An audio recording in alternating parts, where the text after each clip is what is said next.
tentang nama koperasi. Kalau Bapak Ibu pakai nama koperasi, mau buat artikel, mau buat buku, tapi pakai nama koperasi, jangan-jangan Bapak Ibu nanti bisa kena pasal pidana. Nanti akan diulas lebih lanjut oleh Pak Wawan sebagai praktisi. Atau ambigu yang lain, itu kemarin kita dalami itu ada kata lalai. Jadi kalau Bapak Ibu itu benar tapi lalai, itu bisa tetap dipidana atau didenda. Pasalnya berbunyi pengurus yang salah atau lalai. Lalai ini kayak pasal karet yang sangat berbahaya. Nah, jadi untuk mengulas tuntas tentang rancangan undang-undang koperasi dalam pandangan praktisi hukum, mari kita sambut bersama Bapak Wawan Andrianto SHME. Mari Bapak.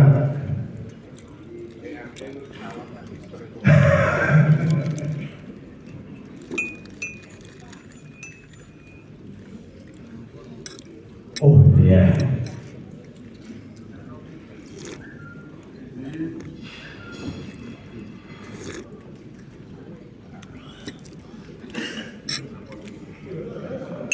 Ya, Bapak Ibu, untuk menyingkat waktu, ini nanti kepada Pak Wawan akan menyampaikan ulasan mengenai analisa rancangan undang-undang di mata praktisi hukum. Maka kepada Pak Wawan, waktu dan tempat selama kurang lebih 30 menit kami haturkan kepada Pak Wawan. Baik, terima kasih. Assalamualaikum warahmatullahi wabarakatuh. Selamat pagi semuanya. Dan ngantuk ini Mas. Alhamdulillahirrahmanirrahim.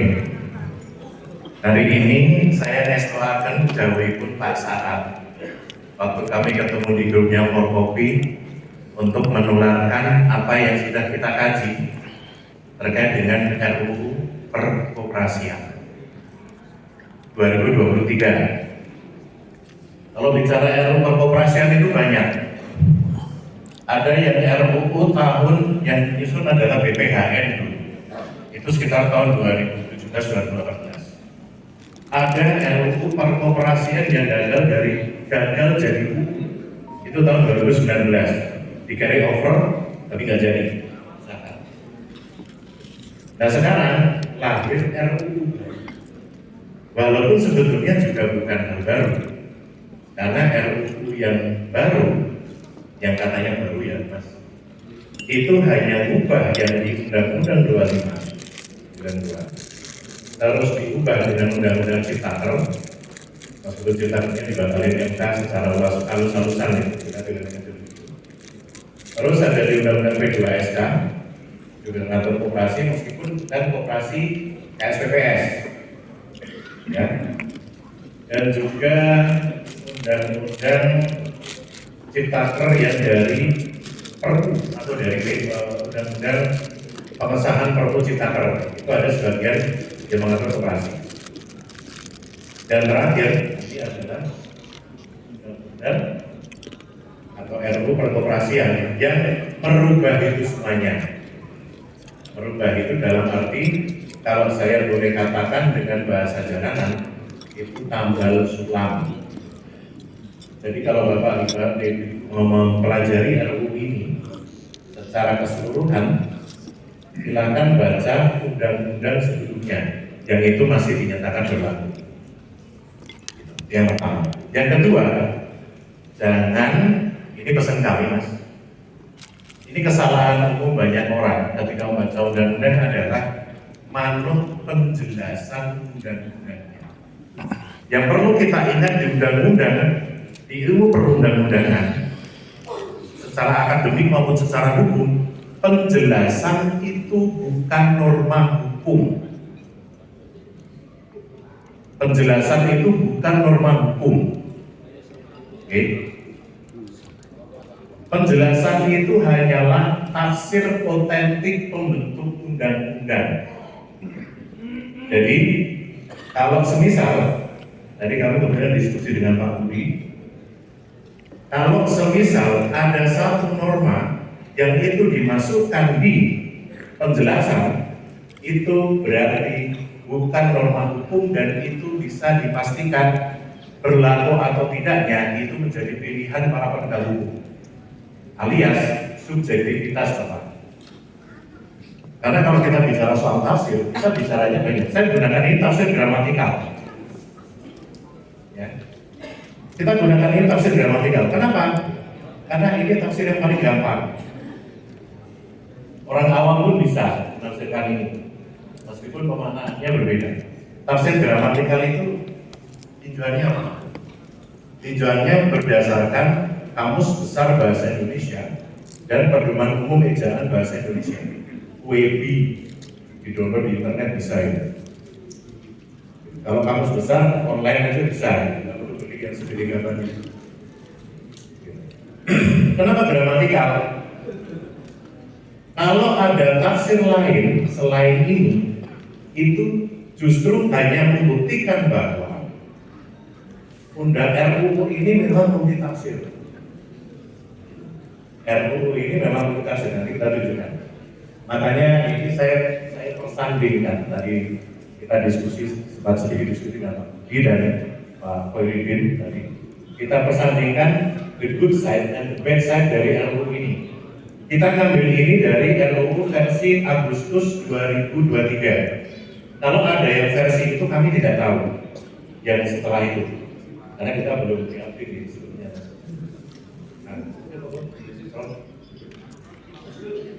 Lanjut, Mas.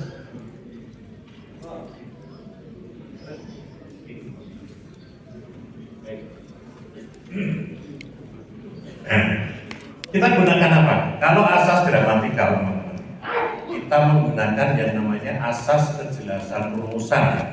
Asas kejelasan rumusan adalah asas pembentukan peraturan perundang-undangan yang ada di Undang-Undang Nomor 12 Tahun 2011. Kita nggak pakai selain itu, ya. Saya mau langsung masuk aja ya kepada beberapa pasal yang kalau bahasa kami di Forkopi adalah kumpulan pasal aneh dari RUU Pengoperasian. Oke, langsung aja Mas. Disclaimer di sudah ya. Oke.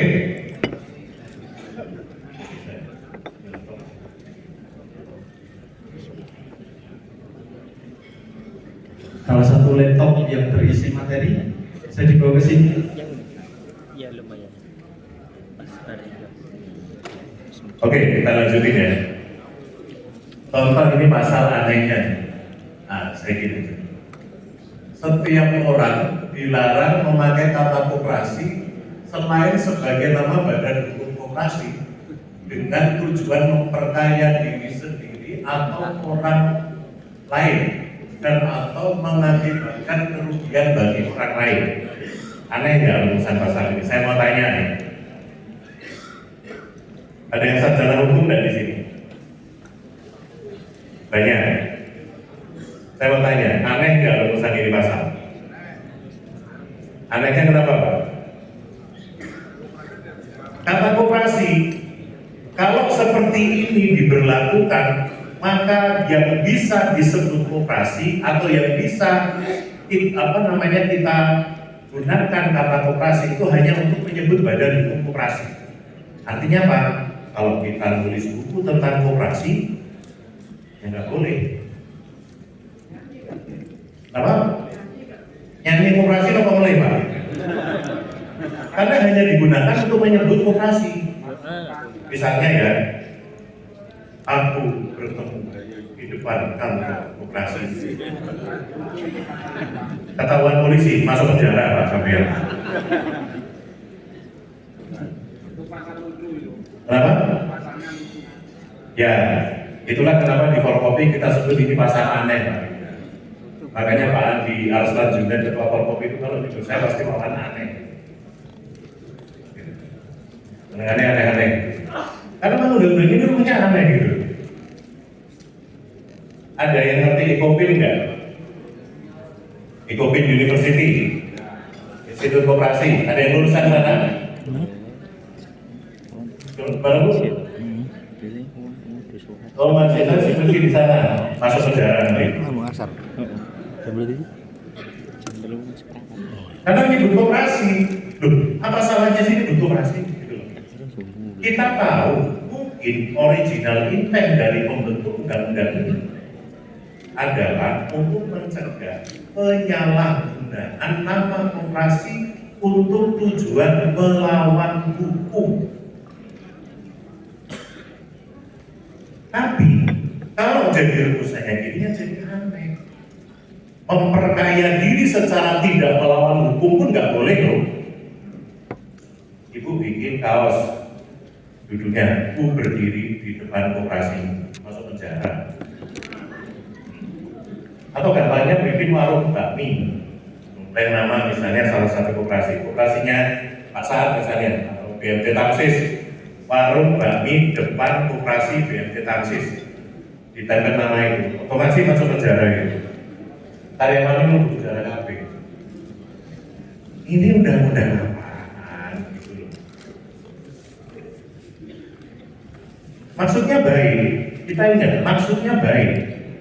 Maksudnya adalah agar mencegah penyalahgunaan nama koperasi untuk melakukan perbuatan melawan hukum seperti pengumpulan dana dari masyarakat untuk kemudian dimainkan dengan skema Ponzi contohnya. Seperti yang dilakukan oleh saudara kita yang masuk penjara itu. Siapa namanya? Henry Surya. Itu Surya itu. Gitu. Ini aneh. Gitu. Ini pasal aneh. Ingat, kita di sini mengkritisi bunyi undang-undang ini bukan karena kita tidak mau undang-undang ini ada, tapi kita mau ini ada perbaikan. Kalau ini misalnya sudah ada pasal seperti ini dengan original intent yang terkait dengan kasus itu, misalnya di KUHP, ngapain juga dirumusin lagi? Hanya mempertebal undang-undang yang harus dipatuhi oleh setiap masyarakat Indonesia. Bapak itu tahu ada berapa undang-undang yang berlaku sekarang? Undang-undang ada berapa? Orang itu enggak? Saya aja yang advokat nggak pernah hitung Pak, karena saking banyaknya. Tahu undang-undang pasal 100.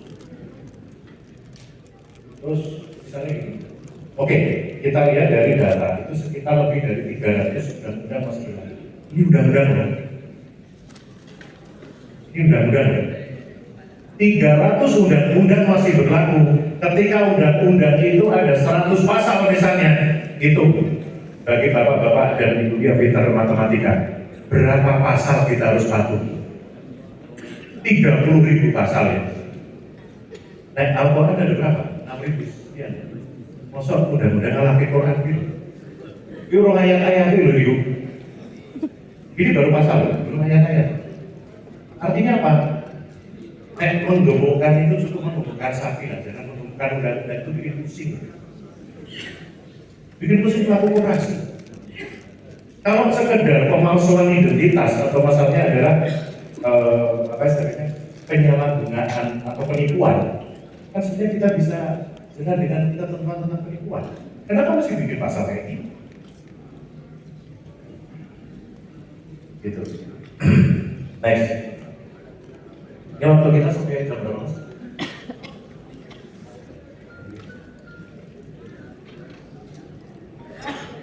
15 besok ya. Lanjut ya. Oke. Berikutnya